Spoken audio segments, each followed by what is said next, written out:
viete, že ja som povedal, že ja nevnímam ten konflikt na Ukrajine celoplošne, akože celá Ukrajina je pod palbou. Sú samozrejme územia, Luhansk, Donetsk, kde tá vojna naozaj prebieha, tak bola diskusia okolo Kieva.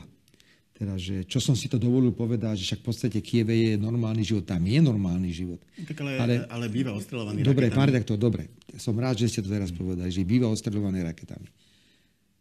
Ktoré mesto, ktoré tvrdí, že je ostreľované raketami, zorganizuje veľké párty, Pohodu, ktorú poznáme zo Slovenska, ktorá bude teraz v sobotu v Kieve.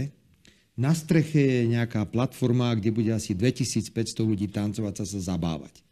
Tak mi teda vysvetlíte, že dokonca je to samozrejme podporované Sorošom, je to nadácia otvorené spoločnosti a Pontis. Tak mi povedzte, že prečo ja nemôžem povedať, že to mesto si žije svoj normálny život. Ja nevylučujem, že sem tam sa môže niečo stať, ale ak je to tak, ako sa snažia naše liberálne médiá hovoriť, tak kto má odvahu ísť, ako to teraz ide urobiť Pohoda, do Ukrajiny a ísť do Kieva a niekde na streche nejakého baráku organizovať niekoľko tisícovú diskotéku.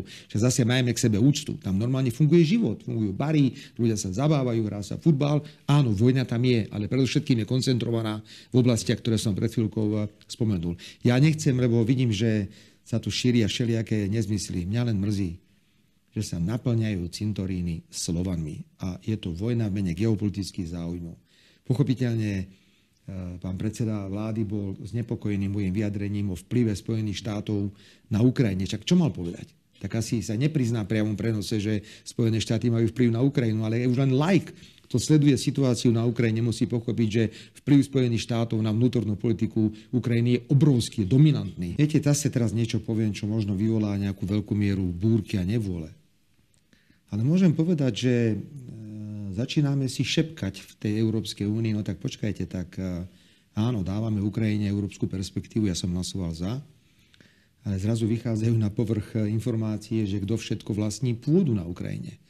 A zdá sa, že obrovský podiel pôdy na Ukrajine sa dostal do rúk zahraničných vlastníkov. Spojené štáty americké, arabské krajiny.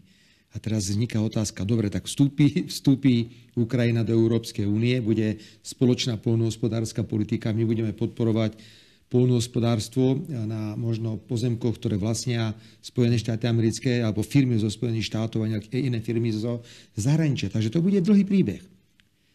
Slovensko profitovalo z členstva v Európskej únii. My želáme Ukrajine, aby rovnako členstvo v Európskej únii garantovalo Ukrajine, že to bude demokratický, nezávislý a prosperujúci štát, lebo to bude pre nás dobre. My chceme mať suseda, ktorý je stabilný.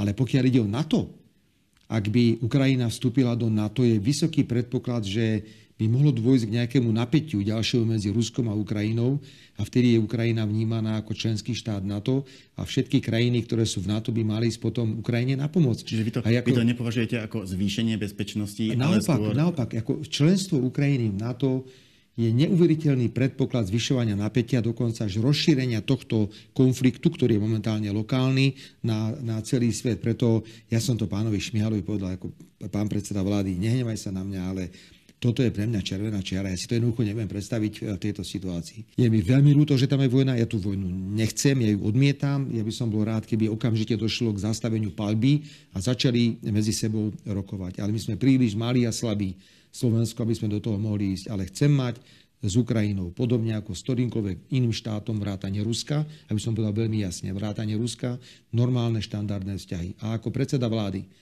chcem využiť túto príležitosť a povedať áno, a ja začnem robiť kroky na štandardizáciu vzťahov s Ruskou federáciou, tak ako robím vzťahy, štandardizujem s Ukrajinou. Viete, idete do Nemecka, však dobre, veď Slovensko je malá krajina, bola to veľmi dobre zorganizovaná cesta. Dôležité témy so spoločným kancelárom. Bola tlačová konferencia. Otázka slovenských médií na Šolca. Čo hovoríte na to, čo sa na Slovensku deje v oblasti právneho štátu?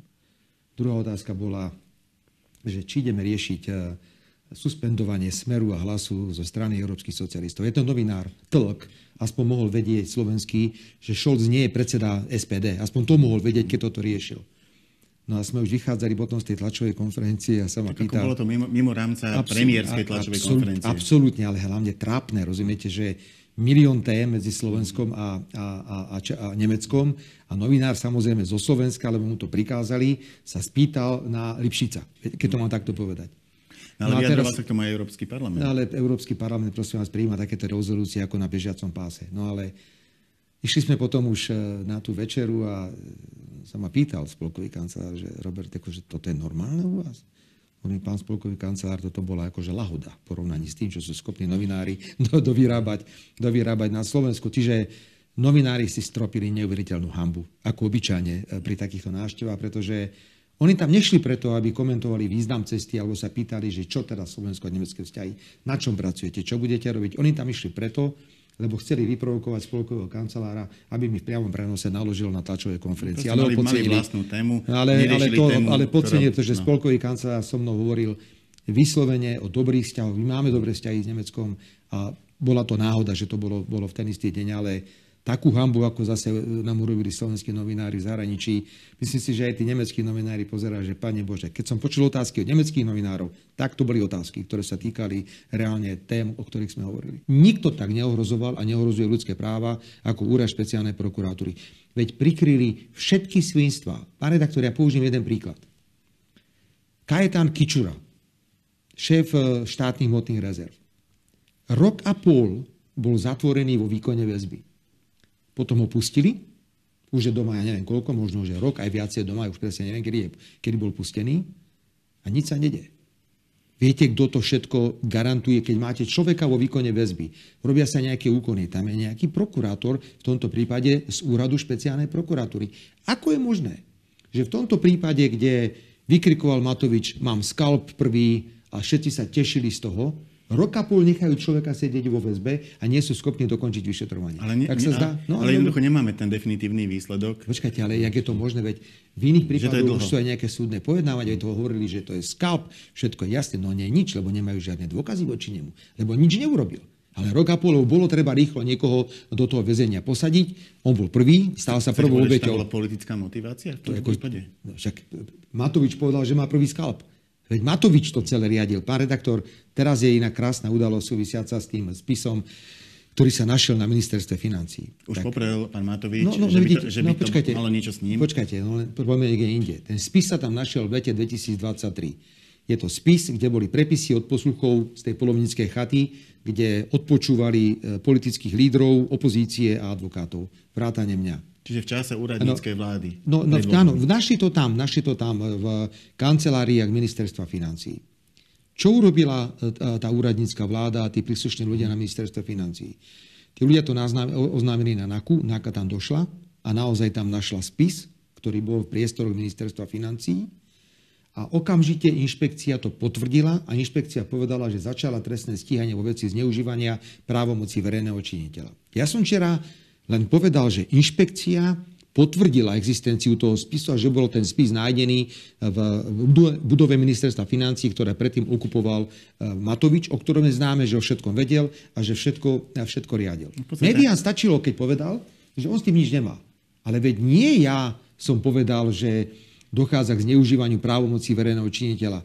Inšpekčná služba začala trestné stíhanie vo veci a ten spis sa reálne našiel. A ja tomu absolútne verím. Matovič, Mikulec, Lipšic riadili komplet celý systém zneužívania trestného práva proti opozícii. O tomto sme pomerne významne hovorili s pánom spolkovým kancelárom Šolcom. A preto ten úrad špeciálnej prokuratúry musí byť zrušený.